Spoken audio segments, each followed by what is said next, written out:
Welcome to Season 3 of Public Health on Call, a podcast from the Johns Hopkins Bloomberg School of Public Health. I'm Josh Sharfstein, Vice Dean for Public Health Practice and Community Engagement and a former Secretary of Maryland's Health Department. Our goal is to bring scientific evidence and experience to the public health news of the day through informative interviews with scientists, community leaders, policy experts, public health officials, clinicians, and more. If you have ideas or questions for us to cover, please email us at publichealthquestion@jhu.edu. That's publichealthquestion@jhu.edu for future podcast episodes. Today, it's a special episode of the Public Health on Call Book Club. I speak to Dr. Perry Klass, a pediatrician, New York Times columnist, and professor of journalism and pediatrics at New York University. Dr. Klass is one of my favorite writers and one of my favorite teachers in pediatrics. Her new book is called A Good Time to Be Born: How Science and Public Health Gave Children a Future. It tells an amazing story. Let's listen. Dr. Perry Klass, I am so excited to be talking to you on the podcast. You are one of my favorite writers, one of my favorite pediatric teachers, and I just so totally loved your new book, A Good Time to Be Born. How are you doing? I'm fine, and I'm so happy to be here. So in the book, you take us back maybe 150 years to a time in not just the United States, but in the world, where it was common for children to die. And one of the things which shocked me when I thought about this and actually inspired the book was how relatively recent that is. I do go back as far as 150 years, but even if we go back 100 years to the first decades of the 20th century, which is, say, when my grandmother was having her babies, when my parents were being born, it was still pretty, I don't want to say routine, but let's just say pretty unsurprising that babies died and children died. And give us a sense of like unsurprising. Would you say one child on a block would die? Would it be, a common occurrence? Would people expect to have a child die? I don't know if people exactly expected it or could let themselves expect it, but people certainly knew it happened around the turn of the century as the 20th century begins. Just in the first year of life, just before the age of 1, which is how we define infant mortality, it's more than 1 out of every 10 babies. So if it's more than, or 100 out of every 1,000 live births don't make it to the first birthday, and then that doesn't count the toddlers who die of diarrhea, or the children who die when polio comes through, or the children who die when diphtheria or scarlet fever comes through. So we're probably talking between 2 and 3 of every 10 children not making it to grow up. So if you think about that, in families in which people routinely have 2 or 3 or 4 children, it touches an awful lot of people. And it touched some famous people of the time.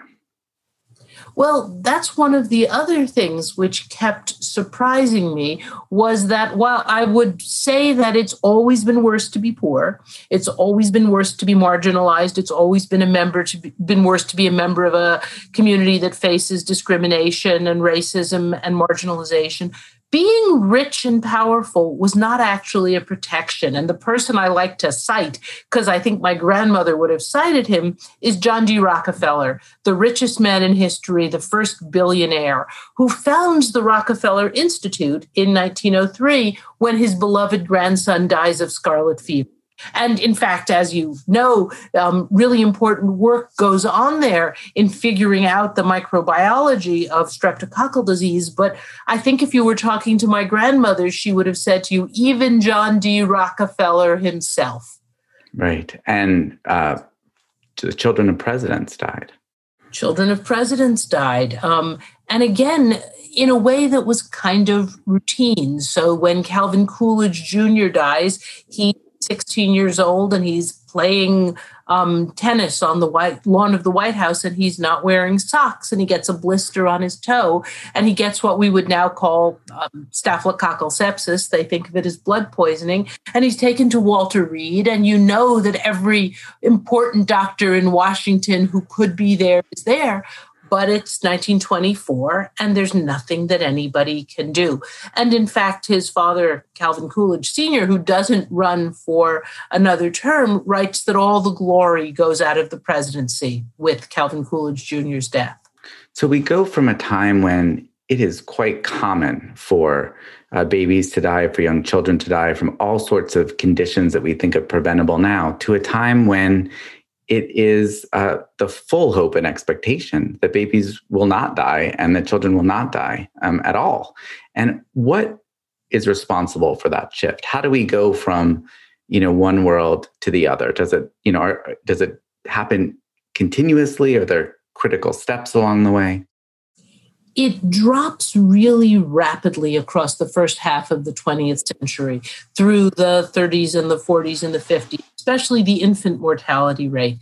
And it's dropping for a number of different reasons. One of the reasons I love this story is that it's not one crusade. If you ask me about polio, I can tell you the story of the quest for a polio vaccine and to test it and to immunize. That's a very distinct crusade. And there's the March of Dimes, charities involve particular scientists, President Roosevelt. But this is actually the sum total of a whole bunch of different activities. It's scientists in the laboratory. It's also public health and public health nurses and settlement houses. People reaching out to reduce infant mortality among people who are poor, people in tenements, the rural poor, immigrant families, but it's also parent advocacy and legislative activity. It's a whole lot of different activities, medical, public health, social, parents coming together.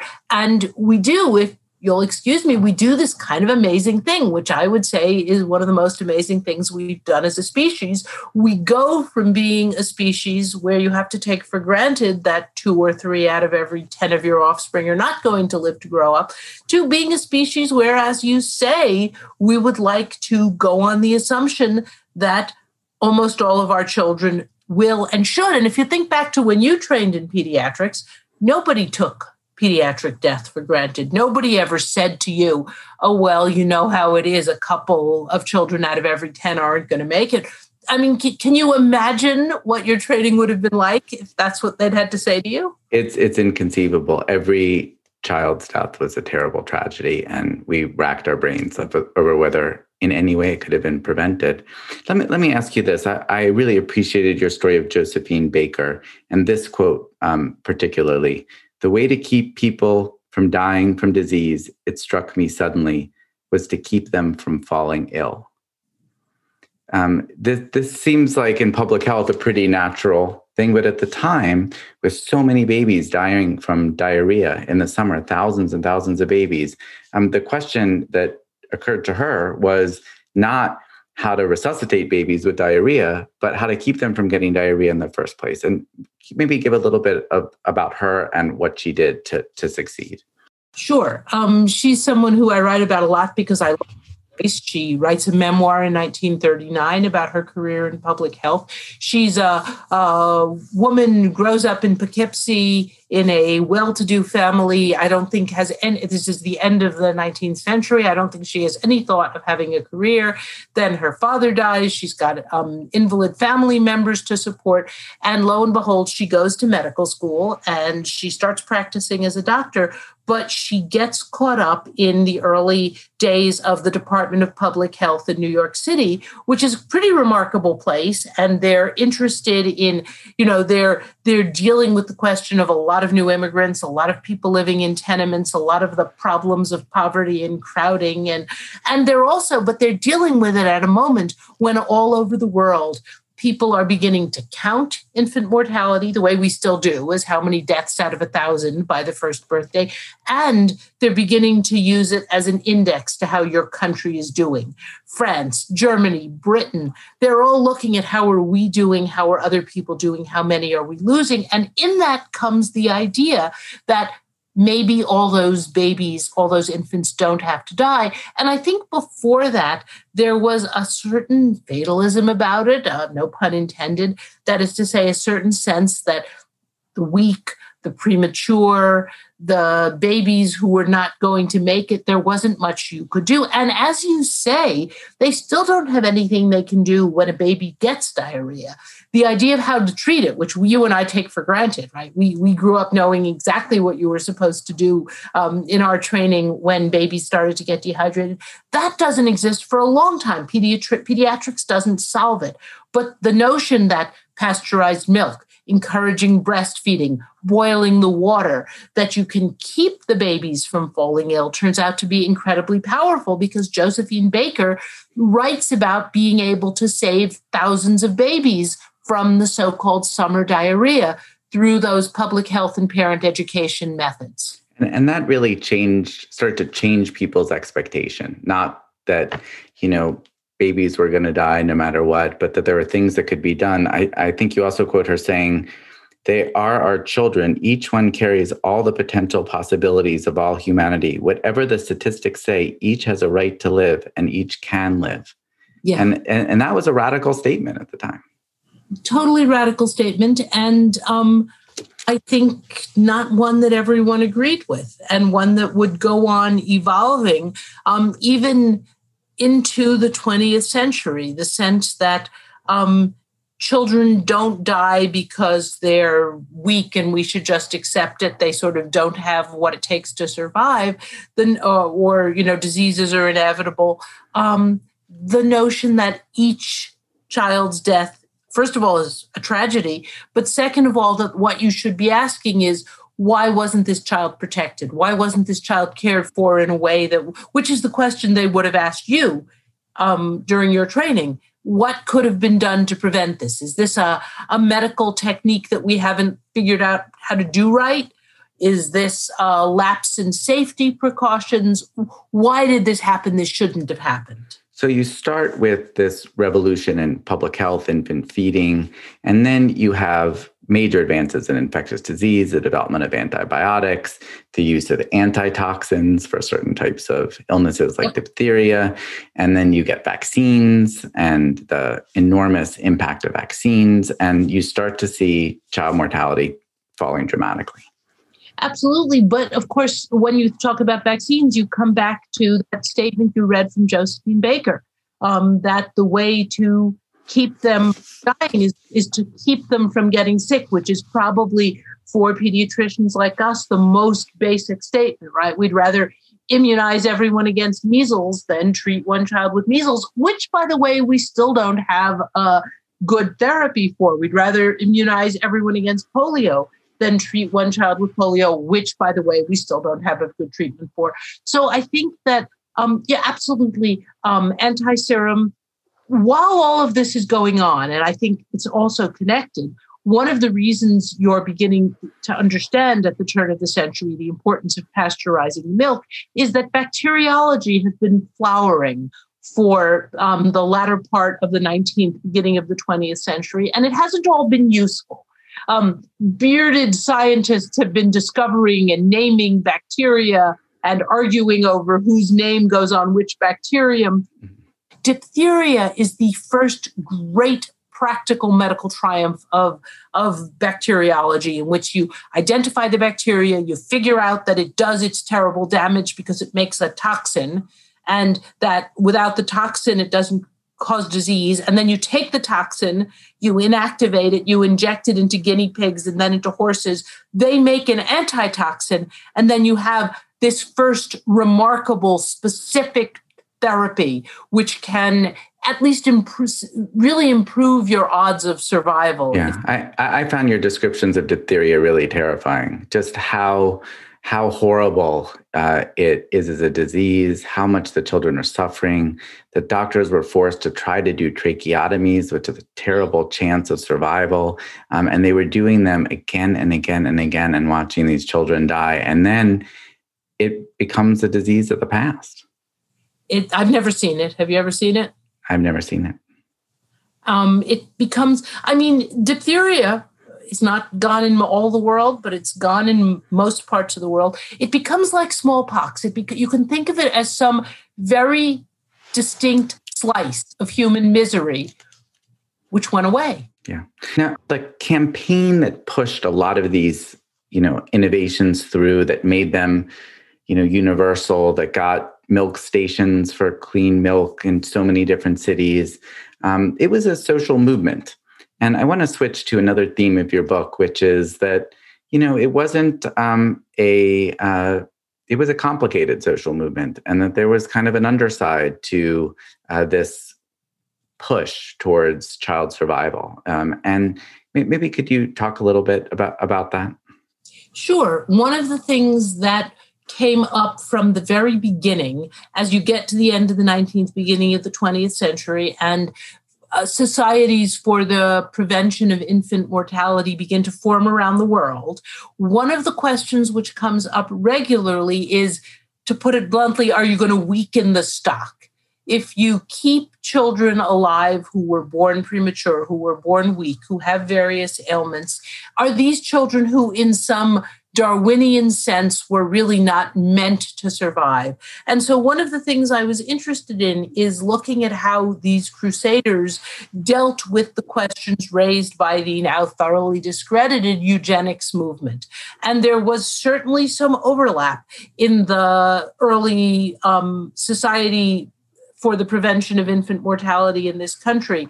That is to say, you will get people in leadership positions who are saying, we have to save the babies, but we should also be looking at not allowing people who are unfit to marry or to procreate. And one example of that was the level of prejudice against people with epilepsy, which really shocked me. And people writing whole books about the dangers of allowing those who have epilepsy to marry and have children. But we know that there's a dark eugenic history in this country in which forced sterilization, usually directed at people who were poor, at people who were members of minority groups, sometimes at people with intellectual disabilities, that there's a dark and terrible history of where that kind of thinking leads in this country as well, obviously, as in Germany under the Nazis.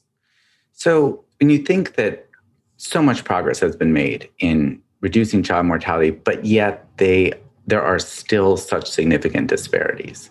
The infant mortality rate is 2 to 3 times higher for African-American babies, for example. Yes. Can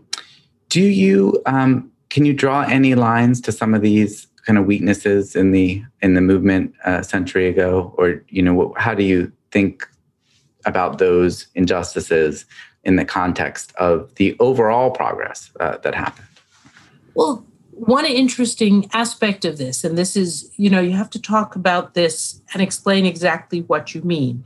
The disparities have been there from the beginning. If you look at the middle of the 19th century, the infant and child mortality rate in the African-American population was 2 or 3 times the rate in the white population, we think, although the numbers for all these populations, nobody was counting in quite the right way. But there have been some scholars, especially in African-American history, who have recovered tremendously carefully gone through data and looked at this. So what that means is that in the second half of the 19th century, you have hundreds more children out of every 1,000 live births dying among Black families than among white families. So the reduction in absolute numbers is truly dramatic. You still end up with a disparity, but now you're talking about a disparity in which objectively there are so many babies who are surviving. But why do the disparities persist? And the disparities, I think we know they're complicated. They're connected to systemic issues. They're connected to how medical care is provided, but they're also connected, and we've seen research to point to this recently, with how individual families are treated differently by the medical system. But finally, the other thing I want to say about these persistent disparities, both for maternal mortality, which is also dramatically higher among African-American women, and also for infant mortality, is we've reached a stage now, as you know, in which the great majority of the infant mortality, the deaths under the age of 1 year, are actually related to pregnancy, related to prematurity, related to problems that happen during pregnancy or during childbirth. And what I think we're learning over and over is that some of the real disparities exist in the healthcare that's being provided to the adults, to the women before they get pregnant and while they're pregnant, and to the disparities in health conditions which are overrepresented in the African American population. And so it's not a question of provide everyone equal prenatal care during pregnancy, although that's important. It's a question of what kind of care you're providing all of their lives to these women before they get pregnant. Why are there these other disparities which are putting some of them so much at risk themselves and also putting their infants at risk? So you take away diphtheria, you take away scarlet fever deaths, and you're left with some pretty fundamental issues of access to health. Absolutely. And of understanding that the ways that your health as a pregnant woman and the health of your infant it's not just related to things that start when you get pregnant. It's related to the kinds of stresses that you're living with your whole life, and also to the kind of medical care that's been provided and accessible to you your whole life through.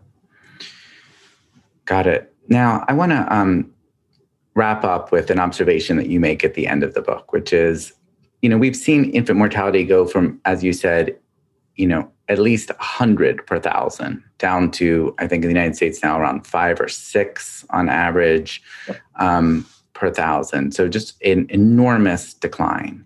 And yet parents are still very stressed about their kids. And some might argue, or you point out, that there's more of there's like a cultural motif of stress about children, about, there's helicopter parents, there are all these different aspects that relate to the health of children. And, how do you see the challenge facing modern parents in a world where it's not expected that babies will die at all? I think that's a really good question. I honestly don't think we're less anxious than our grandparents were. Do you?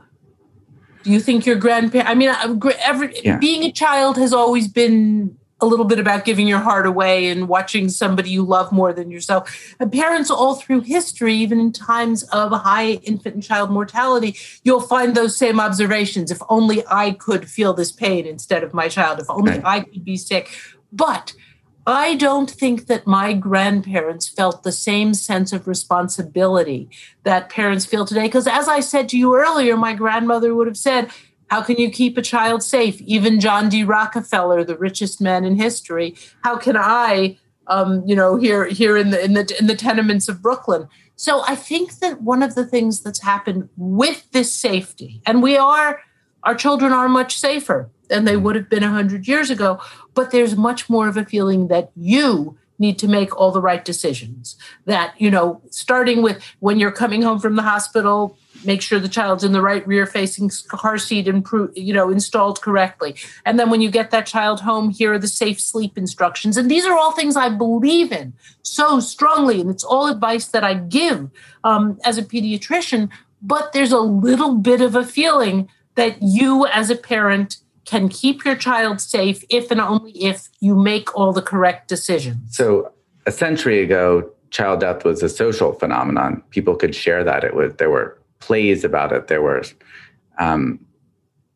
songs about it. There were, it was part of the world everybody lived in. Everybody expected it. Now it's not so much social as individual, and the movies that are made about it are very personal as to, the crushing blow on the parents and the guilt that parents may have. And so we have maybe lost a little bit of the sense of this is a problem that can be addressed through collective action.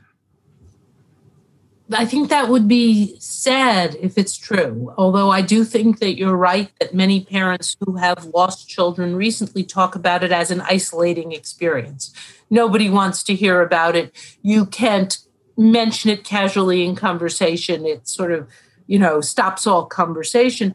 And the one reason that's a terrible pity is that the actual moral, and it's a good moral for this weird time, is that you don't keep a child safe by making your house into a castle with a moat in which everything, is safe inside. You actually keep children safe by keeping all children safe. You keep children safe by building safe communities, by building a safe society, by protecting all the children. And that was the moral 100 years ago, and it's still the moral. Perry Klass, thank you so much for joining me on the podcast. It's really been fantastic. Thank you for having me. Public Health on Call is produced by Josh Sharfstein, Lindsay Smith-Rogers, and Stephanie Desmond. Audio production by Spencer Greer, Niall Owen McCusker, C.N. Oates, and Matthew Martin, with support from Chip Hickey. Distribution by Nick Moran. Production support from Catherine Ricardo and Neiman Outland. Social media support from Brenda Haggader, Grace Holes Fernandez, and Caroline Wong. Thank you for listening.